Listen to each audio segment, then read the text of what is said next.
So yeah, please, would anyone like one? I can bring it over, I can literally serve you. Would you like that? No? Okay, all right then.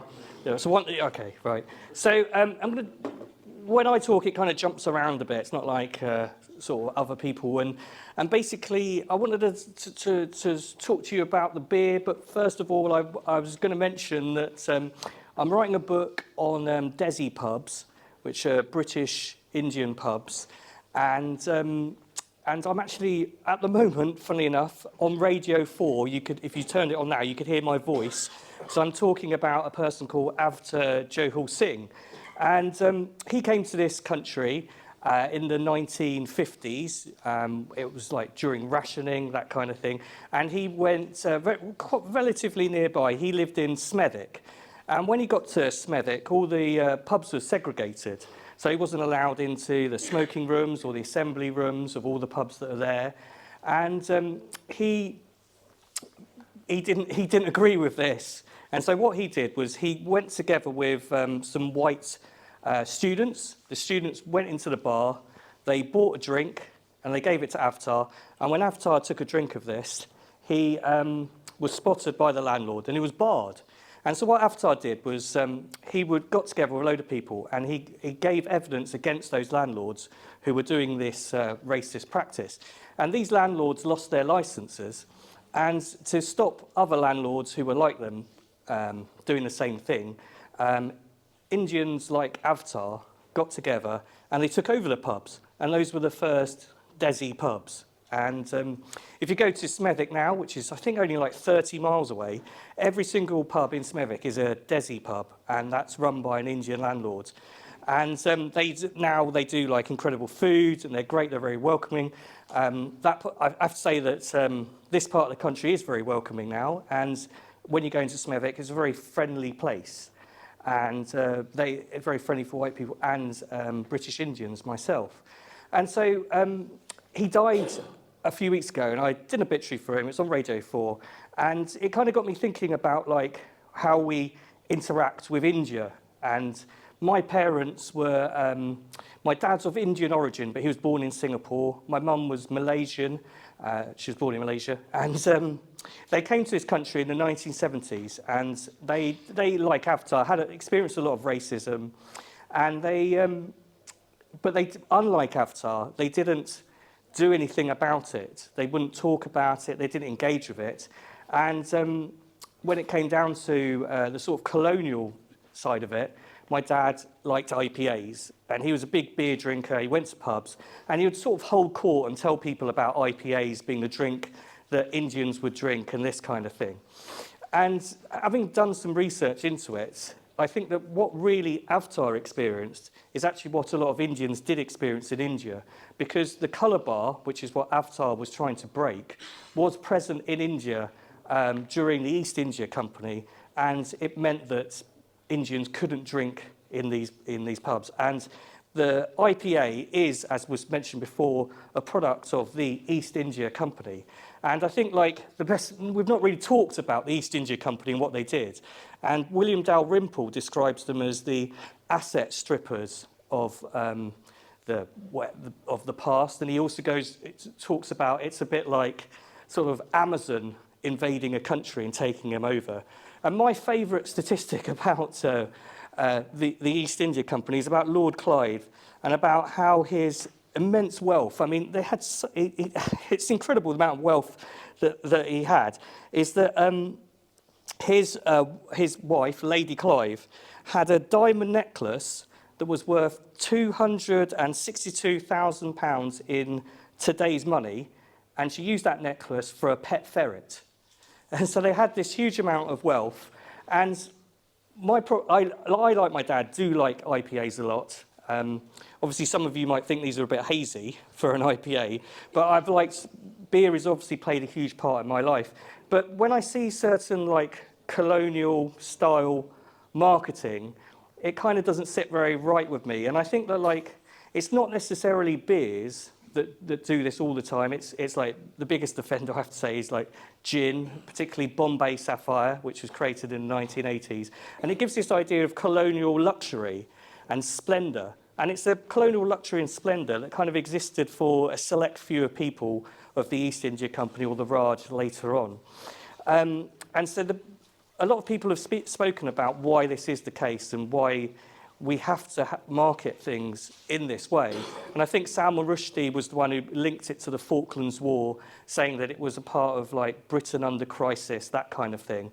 And it's really kind of, it makes me think about when we see a drinker, do we think of people drinking it in the sun with luxury, or do we think of someone like Avatar, who was barred from gentlemen's clubs or whatever, and then barred in Smethwick when he came here? And so the idea behind the article that I've given out was to kind of talk about this kind of idea of my personal history being mixed in with colonial history, and then have a look at how IPAs are marketed today.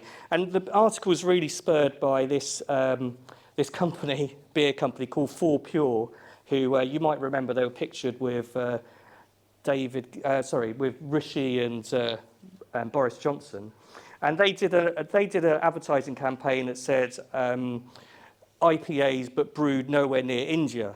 And I just thought that was just a factually correct way of saying it, but also like a way that really just had no total disregard for Indian drinkers and people in India.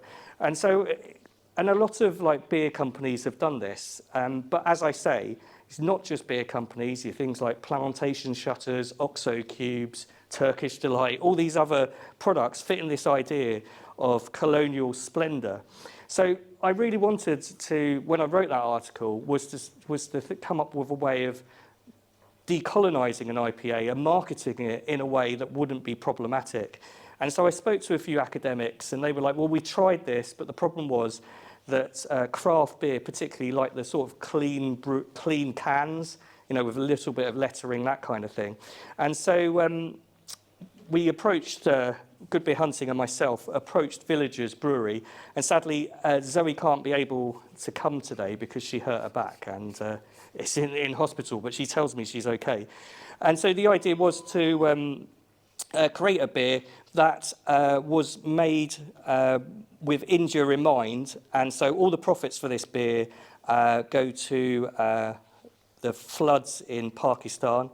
I mean, at the times we're talking about, Pakistan was part of India before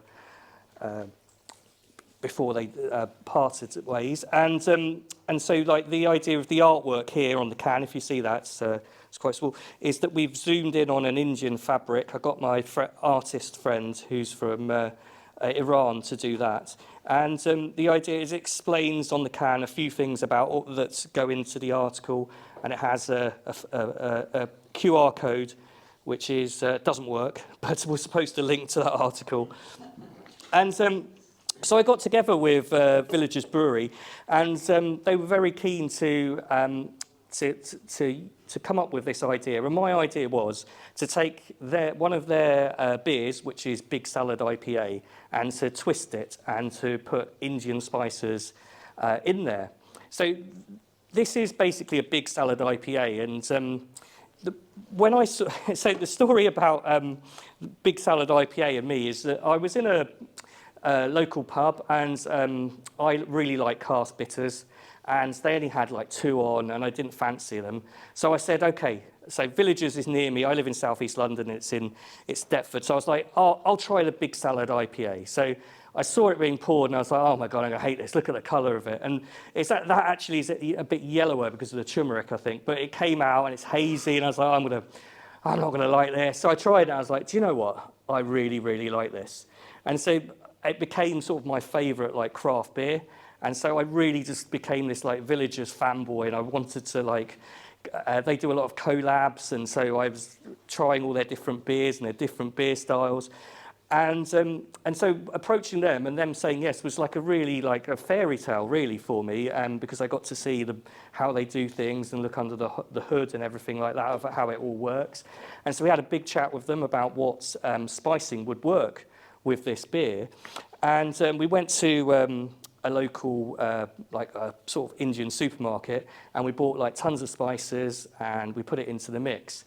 And Since we've done that, I've become friends with a brewer in India, and it's called White Rhino, and he brews IPA, a lager, and a wheat beer. The reason why you do a wheat beer is because the craft beer market in India isn't anywhere near as literate as ours. So they had Hogarden a few years ago, so he does that. So, but the point is that the IPA that he brewed, he used fresh coriander that was cold stored, and it was what I would call a properly authentic IPA. So if you ever see that about, try that as well. But the spices that we use coriander seeds, fennel seeds, which I'm not sure if I can, I find that maybe it's a bit too subtle. And we use jaggery, which is that solid sugar that was put in. We used mango powder or amchur, turmeric, which I've mentioned. And the hops were Citra and Motueka. And then additions were mango puree, bergamot, and lime zest. And so we launched this a few weeks ago, and people have, everyone said that they really like it. And I think the spicing has sort of started to come through. You've had it sort of, one of the later ones started to come through sort of a few weeks later. And I think that it's basically been a real success, and I'm very happy to have produced it today for you to try. So if you haven't tried it, please go ahead and try it, and let me know what you think and what spicing you can taste. But that's kind of it, really. But thank you very much for... Say that again? Strong beer?